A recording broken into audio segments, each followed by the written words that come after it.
अब तक जो देखा वो सब ट्रेलर। यहाँ से आपकी 5 मिनट की ये स्टोरी है और रियल स्टोरी है। 150 साल बाद ठाकुर जी यहाँ से ब्रिज वापस चले जाएंगे। आप अभी जहाँ पे खड़े हो, ये पहले सीहाड़ गांव था। नाथ द्वारा इनके आने से पड़ा।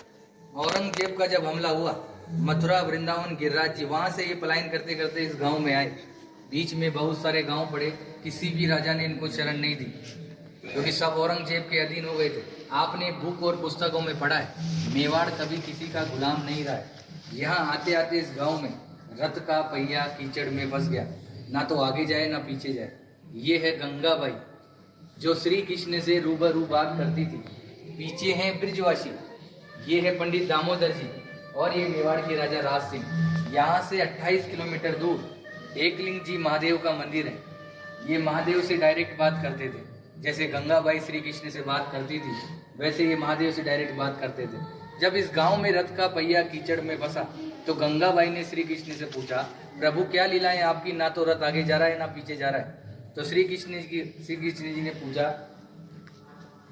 गंगाबाई ने पूछा श्री कृष्ण से, प्रभु क्या लीलाएं आपकी, ना तो रथ आगे जा रहा है ना पीछे जा रहा है। तो श्री कृष्ण जी ने जवाब दिया, मैं किसी के कारणवश यहाँ आया हूँ, यहाँ के राजा को बुलाया जाए और मेरे लिए मंदिर का निर्माण किया जाए। गंगाबाई ने ये बात पंडित दामोदर जी को बताई और पंडित दामोदर जी ने मेवाड़ के राजा राज सिंह को बुलाया और कहा कि हमारे प्रभु पधारे हैं, क्या इनको शरण मिल सकती है।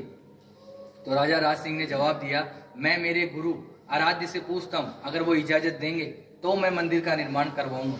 ये महादेव के पास गए और बोला, प्रभु आपके मित्र और सखा पधारे हैं, क्या इनको शरण मिल सकती है।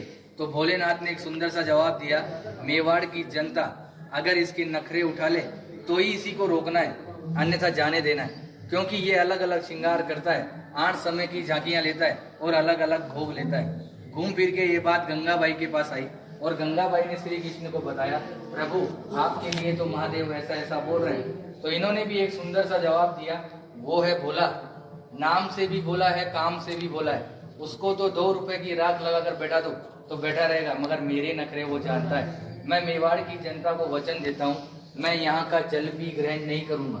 आज भी जल यमुना नदी से आता है, गौशाला में रखाया जाता है। गौशाला से गागर भर के ग्वालपाल सुबह मंदिर में 4 बजे लेकर जाते हैं। यमुना जल का जो प्रसाद बनता है वही ठाकुर जी ग्रहण करते हैं। आप लोगों का जो प्रसाद होता है वो बाहर दिखाकर बाहर ही बांट दिया जाता है। कहते हैं किसी के कारणवश है, मीरा बाई की कजन सिस्टर अजब कंवर बाई सा इनके साथ पासे खेलती थी। श्री कृष्ण को पता थी कि आज मेरे साथ ये पासे क्यों खेल रही है, मगर श्री कृष्ण जी जान चला के हारते गए और अजब कंवर बाई सा को जिताया और बोला कि मांग तुझे क्या चाहिए। तो अजब कंवर बाई सा ने कहा कि आप मेरे मेवाड़ में पधारिए। आज 350 साल हो गए ठाकुर जी को यहाँ विराजते हुए। 150 साल बाद अपन भी जीवित रहे कि ना रहे, ये वापस जतीपुरा चले जाएंगे। आज भी निज मंदिर में रथ रखा हुआ है, नाथ द्वारा के मंदिर में, गेट नंबर 2 के पीछे। वो कांच में बिल्कुल पैक है।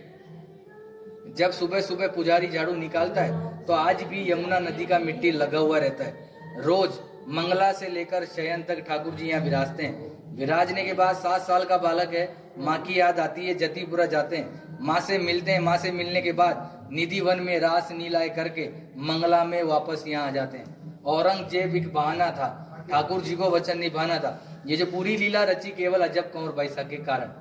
औरंगजेब को ये वहां भी हरा सकते थे, मगर औरंगजेब इनका मंदिर तोड़ने श्रीनाथ जी के मंदिर में आया। उसकी माँ भी उसके साथ आई। जैसे ही औरंगजेब मंदिर के अंदर गया, अंधा हो गया, उसको कुछ नहीं दिखाई दे रहा। बाहर आके बोला, माँ मैं अंधा हो गया, मुझे कुछ नहीं दिखाई दे रहा। तो माँ ने कहा, बेटा ये है छलिया, छल करता है, मगर तूने मेरी बात नहीं मानी। अब तू इसके पैर पकड़ेगा तो ही ये तेरे को माफ करेगा। मगर औरंगजेब घमंडी था, वो वापस मंदिर के अंदर गया। थक हार के उसने ठाकुर जी से माफी मांगी और ठाकुर जी ने उसको माफ किया। माफ करने के बाद ठाकुर जी ने उसकी आंख उसको वापस दी। आंख देने के बाद औरंगजेब बहुत खुश हुआ। खुश होने के बाद जो कोहिनूर डायमंड हीरा जो ठुडी पे लगाया जाता है वो औरंगजेब की माँ ने ही भेंट किया था। आज भी होली के अगले दिन, धुलंडी के दिन, बादशाह की सवारी निकाली जाती है। उसमें औरंगजेब का पूरा बाकायदा आदमी बनाया जाता है। उसको पूरे नाथ द्वारा में जुलूस द्वारा निकाला जाता है। निकालने के बाद उसको मंदिर में ले जाया जाता है और मंदिर में ले जाने के बाद पनिशमेंट के तौर पे पूरे मंदिर को दाढ़ी से झाड़ू साफ करता है। ये कहानी रियल है और 150 साल तक होती रहेगी। उसके बाद ठाकुर जी ब्रिज चले जाएंगे। आपने हमेशा श्रीनाथ जी के दर्शन धक्का मुक्की डल्ला खाकर किए, मैंने भी किए, आपने भी किए।